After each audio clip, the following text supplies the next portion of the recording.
Are you mechanically declined and you want to become mechanically inclined? Where do you keep your tools?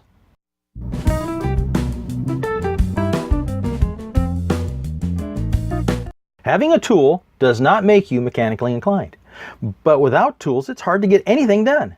If you can't find a tool you own, it's not going to help. You may end up having to buy another one just because you can't find it. Tool storage is something you should plan out as you start collecting tools. But where do you put your first tools? Well, that depends on what tools you get first. For instance, if you get some screwdrivers and a hammer first, you might just decide to dedicate a drawer in the kitchen or another room to these tools. Now, some will call this their junk drawer. And not just tools go in there, but junk. But that could be a mistake because the tools will get lost in the junk. Tool storage should keep the tools handy, and you should be able to see if something is missing, so you can go find it now before it's lost forever. For tool storage, some will get a pegboard and mount it to a wall so that the tools can be hung up and they'll be easy to see. They'll even draw lines around them to make sure that they know what tool goes where. Now, this works for some people, but not everyone has the space to rack the tools on a wall.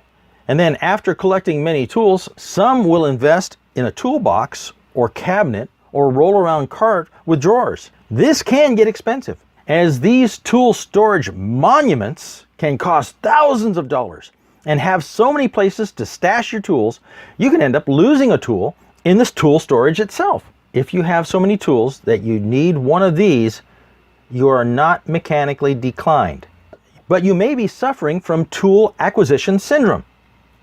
I myself am recovering from this, so I have to limit my tool acquisitions to what I really need and have space for. Another tool storage type is the bag, box, and bucket storage. Tool bags can be small or large. Some will fit into a 5-gallon bucket and turn it into an organized tool storage. These can be very handy because you can set up specific bags or buckets for specific tasks. For example, I currently use this method of tool storage, and I have a tool bag for most mechanical work, one for electrical work, one for plumbing work, a bag for battery-powered tools, a large box for corded power tools, several boxes and bags with supplies for each of the primary types of work. This makes it easy to grab the bag or the bucket with the correct tools in it for the job at hand. It's easier to store the bags in the car and in the basement storage of the motorhome. It has the downside, though, of some tools having to be duplicated for multiple bags, such as screwdrivers and some pliers and wire cutters. Sherry has tools of her own besides her grooming tools in Bessie. She has just some of the basic tools: screwdrivers, wrenches, pliers, hammer, and she keeps these inside a drawer beside the bed. That's her spot. Occasionally I borrow these for quick repairs inside the coach. The thing to take away from this video is that tool storage is something that can be helpful, but can also take over a garage, a shed, your whole house, or you may even need to rent a place just to store your tools.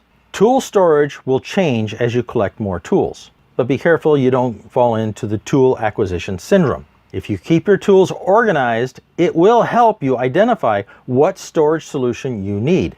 If you found this helpful and you know of others who are mechanically declined, please share it with them. If there is a type of tool that you would like to learn how to use, leave a comment below. Thanks for watching our video. If you like what you see, press the like button below and subscribe. And also check out our other videos.